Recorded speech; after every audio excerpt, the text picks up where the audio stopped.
So, hello everybody. I hope you guys are doing absolutely amazing. It is a beautiful Florida evening here, and I am hacking up some bananas. Welcome back to another episode of me yakking away while you stare at something you probably don't even know what the heck it is unless I tell you what it is. And by the way, my preferred pronouns are master and daddy. What? Cut. So guys, I'm by my air conditioner unit. This is my new butcher station, so don't mind if that is too loud. I hope it's not. And roosters crowing as the usual, but you know what this is right here. You already saw the heading, Yangambi km5. This is a very nice, delicious, small, super sweet banana. No tropicalness to it, but nice banana, tropically I'm not saying tropical. What am I trying to say? See, this is why I should learn to edit my videos. Very sweet. It's in that, I believe it's either just a mutated standard banana AA, or it's a triploid. I'm not 100% sure. It's in that group. Okay. Those genetics, the AA or AAA genetics, those are generally small bananas, very sweet, with creamy, very good banana flavor, generally not very acidic, very good bananas, and this is one of them. It is out of Africa, and I believe it was used pretty heavily for making beer. They like banana beer in Africa. Central Africa there. It's a big thing to gather up all your bananas. They grow so well, and just ferment them into a giant mash and make beer out of them. And I believe, from what I've heard, this is one of the varieties that was used fairly commonly for that. Now, this right here, it's a very fast growing banana for me, to about 7 feet, 8-9 feet if it's in the shade, and takes about a year to fruit. Like I said, very tasty, very sweet bananas. I don't have a picture of the bunch or of me eating them, but I have tried them. I've gotten mine to fruit. Very tasty banana, delicious, nice smooth flavor, super sweet, but with that sweetness comes like just a goodness to it that, like the Cavendish don't have, or more acidic varieties don't have. So very tasty, very unique. And here this is actually all that I own of this variety.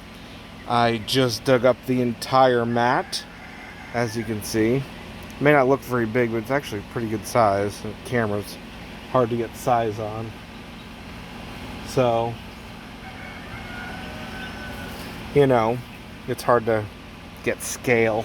But that's a pretty good size, little rhizome mat here. And you can see here, that was a mature stock that fruited for me. That was a mature stock that fruited. This one just fruited and was cut back last year, and it's just dying back, you can see slowly. This one was actually, these two were attached. There's one mat. That was a stock that fruited, and this one would have fruited this year for me, but I dug her up because I want to propagate this variety. So, as you can see, I left, when you leave a banana mat in the ground and you don't really mess with it or cut off suckers, this is what you get.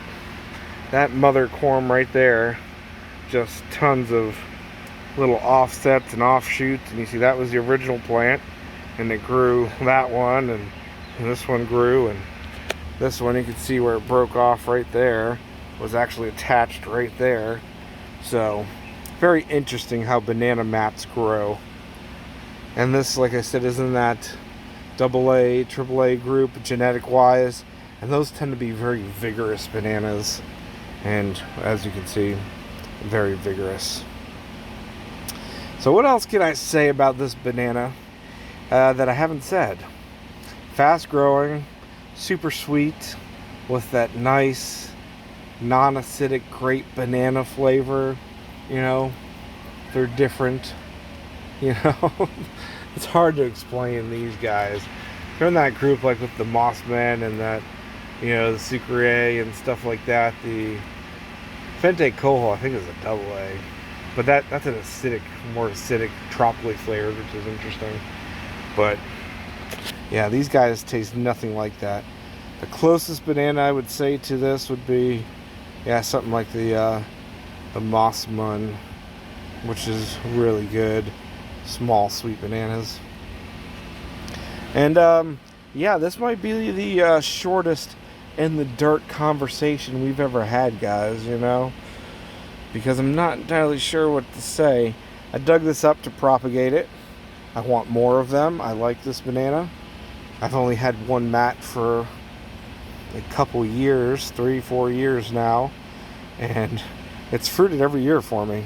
1, 2, 3, yeah, 4 years I've had it, I think, and it's fruited every year, and I never dug it up. And just, I'm like, I need to make more of these. And look at all the suckers on it. The thing with banana corm, and then it forms a rhizome kind of mat, is when they're attached, they don't really grow. You know, a lot of bananas do that.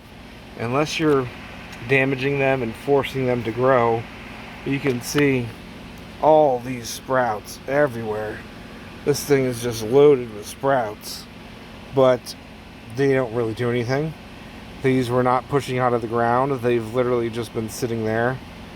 You know, that fruited, I think I got fruit off this in January or something. It froze. I didn't get a good bunch off that. This was a bunch last year that I did not film for you guys, but that's okay. I'll make up for it. And like I said, this one would have gone this year. But all of these, you can see all of these little suckers, but they really would not amount to anything. They just sit there. As you see, you know, some bananas send up a lot of suckers. Some don't really sucker at all. And when the hormones are there to make those suckers sprout, they do sprout, but generally they don't push out too many. You can see these would not have amounted to anything. These would have eventually just died or sat there dormant. But you can see, like that one right there, that one was getting ready to push out. That one had some active growth. And that's about it. This whole map would have only had this main stalk on it and one more coming up. Maybe a few weaker suckers. But me, I'm about to cut this baby up into several plants, as you can see. Break that off. And once that's broken off and removed, you know, get a little bit of damage on it, that sucker's like, oh gosh, I'm removed, you know. Causes all sorts of hormone changes in the plant, in the corm. And it's like, I can grow, you know. That's about how it works, guys. In case you didn't know. That's generally how plants grow, in case you didn't know, you know. You ever take a plum tree and it's old and it's nothing but flowering spurs all over it, and it produces basically zero new growth, but you go and trim it, hack it up real good, and then you get explosion of growth. That's the same thing with a lot of plants, you know, that damage causes hormone reactions, which causes more growth. Same with banana corms and rhizomes, you know. It's on there pretty good, actually. I don't want to break it. Let's see if I can break this one off. There you go. See? That was barely attached on there. Literally. Barely attached. But that's a good, 5 ounce, 6 ounce little corm. And it's basically dormant right now. And I can pot that up. And that will grow into a beautiful sucker. And same with these guys, you know. They generally would not have had the hormone flush well, still in the ground and attached to the plant, you know, they would not have had that hormone flush to start sprouting. So you remove it, you know, it's separate now. It's no longer getting the hormone, no longer getting nutrients from the mother corms, mother rhizome, and that will start growing on its own. And that I will do with all of these. These ones right here, which you can see just tons of buds on that. But those, if left in the ground, would not have really amounted to anything. They would have just sat there and slowly died, or maybe sent up a small sucker, like I said. So guys, I'm going to end that here. Yangambi km5. I'm going to get them sprouting and growing nicely, and if you're looking for one, this is a really, really nice variety. Full sun, maxed out about 6 to 7 feet, you know, in shade with the rain to get a little taller. Faster fruit. If you really take care of them, they can fruit in under a year. Ripen up those really tasty, super sweet bananas in about, you know, 80 days, 90 days. You know, they start off a little slow and they fill out real fast and ripen. Super good bananas. Definitely worth the time. And I don't know, maybe you want to make some banana beer. But definitely a good variety. I like it fresh, really tasty, real delicious. And like I said, great genetics on it for that rich, sweet banana flavor without too much acid in it. Yeah. This is one that I picked up years and years ago from Going Bananas, and had the opportunity to taste it there, and I've got mine to fruit every year and taste it, and definitely a keeper. So see you later, guys. Long enough. Check the descriptions below, you know, wherever you're watching this. I appreciate it, guys. Remember, say my proper pronouns, will you? Because you can hurt my feelings. Just saying. If you don't call me, you know, Master Daddy or Boss Daddy, my preferred pronouns, you know, I won't say I'm a master gardener. No, I kill more stuff than I get to grow. So don't worry about that.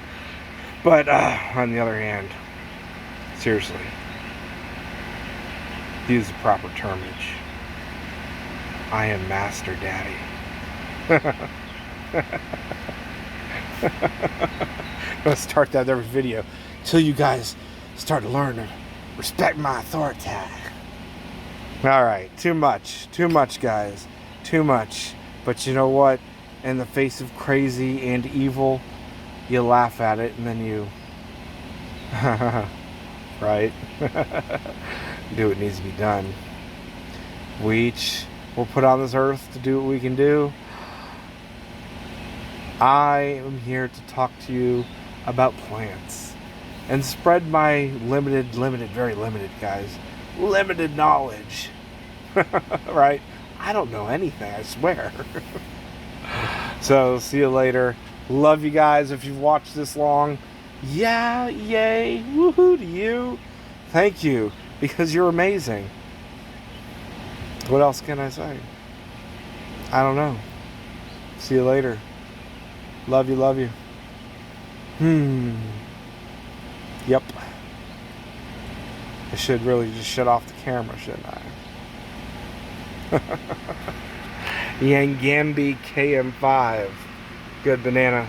Super duper tasty. Easy to grow. Get yourself one. And stay away from the tissue culture crap. I mean it. I think this is one that freaking tissue cultures are all over the place. Stay away from them. Gosh, I mean, I went to a plant show the other day. Nothing but tissue cultured plants. I'm like, really? Do any of you guys, seriously, I went to every vendor that had tissue culture, like, do you grow any of your own plants? Oh yeah, I grow these. Like, you don't grow these. You go and buy cheap freaking mass-produced garbage and then pass that crap on to somebody else. What happened to actually, you know, growing something quality, you know? Not these little tiny stick bananas or these little tiny flabby leafed pineapples and these little, you know, crappy fig things that are tissue cultured and everything else. I'm like, really? Can you not actually grow a robust, healthy plant from cuttings that you know is true to type, that you're not just going buying from somebody you don't know what it is because they just slapped a name on it? Ah, really? But if you want to buy from me, guys, my plants are disease-free. I clean them up.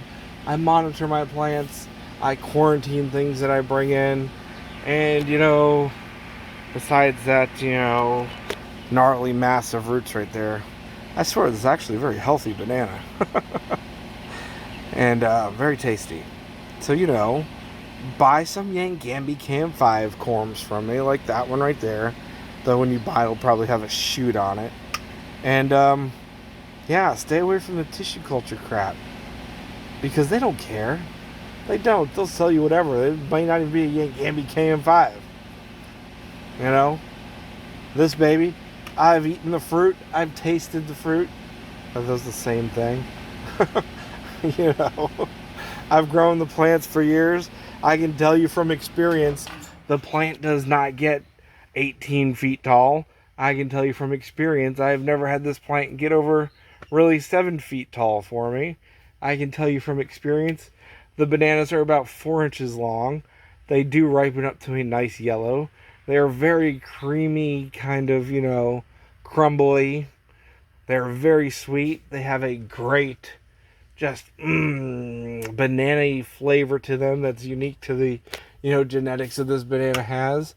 Oh, and by the way, they're very nematode resistant, apparently. Apparently the roots